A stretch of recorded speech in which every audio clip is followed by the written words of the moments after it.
Poppy Playtime has released 3 chapters so far, with a 4th coming very soon. These chapters have given us a ton of lore and details to speculate on and make theories about, but there are also a lot of unanswered questions and things we still don't know about yet. Like, is Huggy Wuggy still alive? Where the heck is Boxy Boo? And so much more. So let's talk about it. One of the biggest questions everyone has had since chapter 1 is if Huggy Wuggy is still alive. Personally, I like to think he is, but we watched him die, right? Well, not exactly. We watched him fall into the depths of the factory, but there was no official confirmation of his death at that time. If we have learned anything from movies or games, it's that if we don't see a body, we can't consider them dead. That being said, in chapter 3, Poppy did tell us that we killed Huggy, explaining how we are capable of taking down the prototype because of this.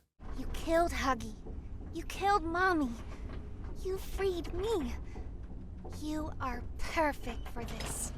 There is also a part in chapter 2 by the water treatment zone where we can see blue fur and blood around a vent. This could mean 2 things. The first being that Huggy Wuggy was able to survive the fall and crawl himself into this vent, where he would ultimately be able to heal in the shadows. Or this means the prototype grabbed his body and dragged him through the vents. As we saw from chapter 3's ending, we know the prototype uses these vents to move around. But again, Poppy said we killed him, so this could be more or less confirming that Huggy Wuggy is dead, and we did in fact kill him when he fell from the catwalk. But what if that's not the case? What if Poppy is lying to us? Which brings me to my next question we need answered. Is Poppy evil? Or does she at least have something to do with the prototype? Poppy is portrayed as this innocent character that seems to be helping us, but I think most of us can see past this facade she puts on. When we first meet Poppy, she thanks us for freeing her from the glass case that she was stuck in and says she can repay us by using the train to leave. But she gets taken by Mommy Longlegs. At the end of chapter 2, in a weird tone of voice, she asks us if we killed her.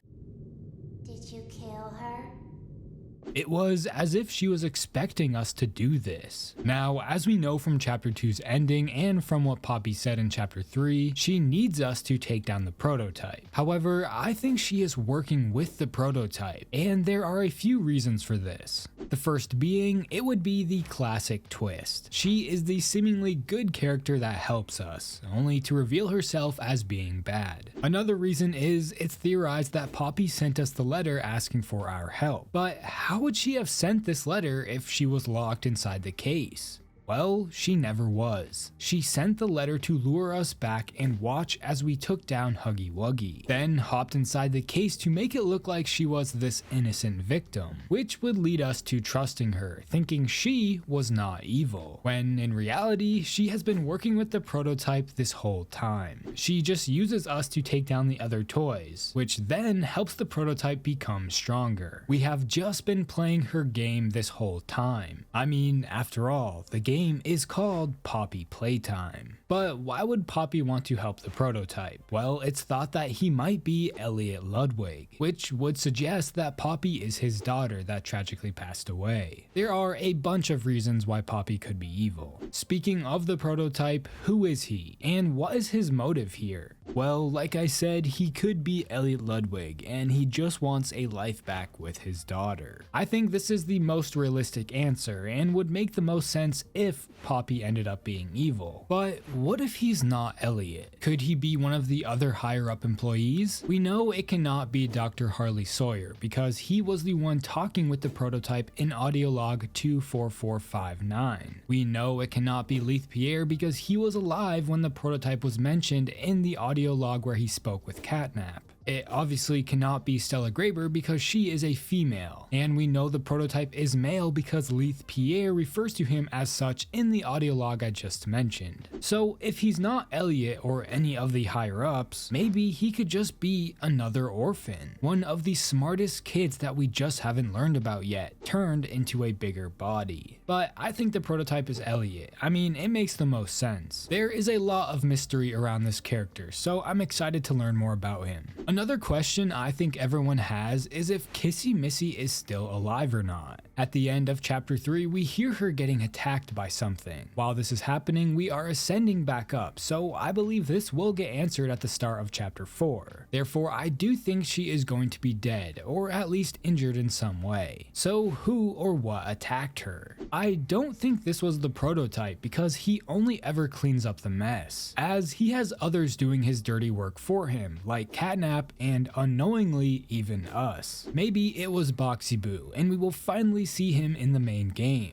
However, there really isn't much evidence to support this. It's just a wishful guess. In a past video, I've theorized that Boxy Boo is hiding down underneath the facility with the prototype. That being said, I do think Boxy Boo will make an appearance in chapter 4. At least, I hope he does, as he's one of my favorite characters. Now, more realistically, I think it was Dog Day that attacked Kissy Missy. Which brings us to the next question. Is Dog Day still alive? I think so, yeah. During the Dog Day chase, as we jump across the ledge and turn around, we see him stop right before the door closes behind us. Then we hear screaming. But we don't actually see Dog Day get crushed by the door. And if we clip back through, we can see him still there. So I think it's safe to say that Dog Day is actually still alive, since we don't see him fall victim to the same fate as Miss Delight. Now, like I mentioned earlier, at the end of the chapter when we hear Kissy Missy getting attacked, we can hear screaming. This could be Kissy Missy, but we have never actually heard her voice before. This screaming is awfully similar to the screams of Dog Day. So I think there is a high possibility that Dog Day was the one that attacked Kissy Missy. After our encounter with him, he was able to escape the prison location and find Kissy Missy all alone. Considering he was under the control of the mini critters and or the prototype, Kissy was their next meal. I'm assuming once we get back to the top, he will be gone and she will be laying there dead.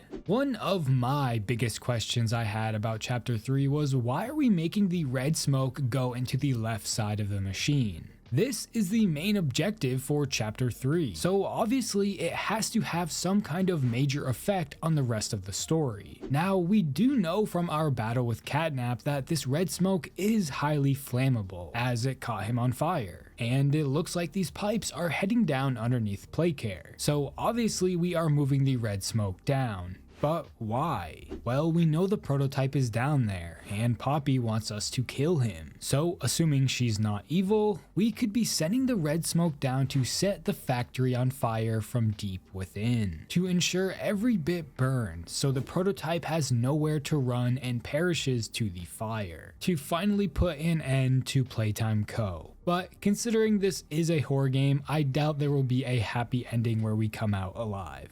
Now, I think the biggest question for chapter 3 was, who is Ollie? The obvious answer is the prototype. As we know, the prototype can mimic voices, so maybe he was just mimicking one of the orphans' voices and pretended to be them. Ollie is able to watch us and control everything. He also seems to know a lot about how the factory works. So he is either the prototype, another toy, or maybe a still alive orphan. I won't go too in depth with this theory because I've already talked about this before, but he is definitely a character that we will hear from again. The idea of Ollie being an orphan that is still alive brings us to our next question. Are there any still alive children that remain in the facility? A lot of people have theorized that there are, but I don't think there is, considering it's been 10 years since the factory shut down. I mean, growing kids need to eat, so unless they have a very large stash of food, I don't think they are still alive. However, Catnap did tell Miss Delight that the kids are safe, so this could suggest that they are still alive. Or he was just trying to relax Miss Delight. As we know, she can be very crazy. What do you guys think? Are the kids still alive?